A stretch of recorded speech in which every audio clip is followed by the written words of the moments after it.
Yun, umpisa na natin baklasin si wavey. Yan, baklasin na natin to kasi pipinturan na natin yung chassis para yung mga nabili natin mga parts ay may kabit na natin. Yun.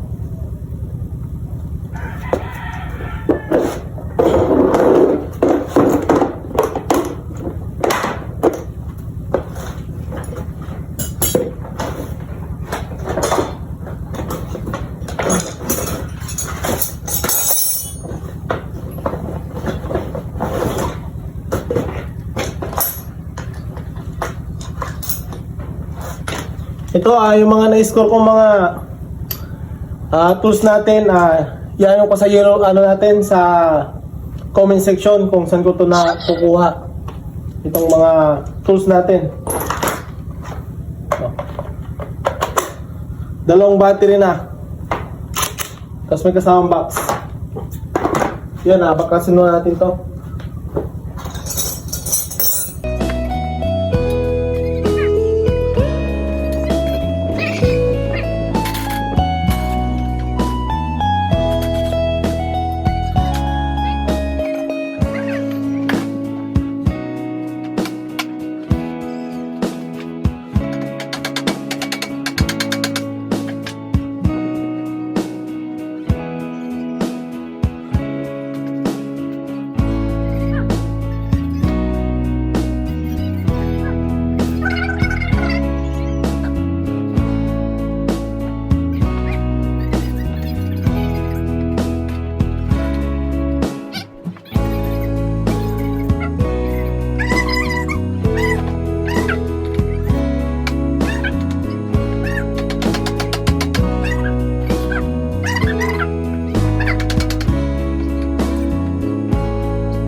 Ayan na, tapos na natin baklasin tong ano, wave. Kaya na, lilinisan muna natin itong chassis niya. Linis. Makikita nyo na sa part 2 ng ating pagre-repaint. Lilinisan ko na lang, tsaka sa part 2, pintura na tayo. Yun. Sabay ko na rin siguro tong makina na gawin. Makikita na lang natin yan sa ano, kasi mabusisi ito gawin. Lililahin ko pa to mabuti. Liha. Kalawang.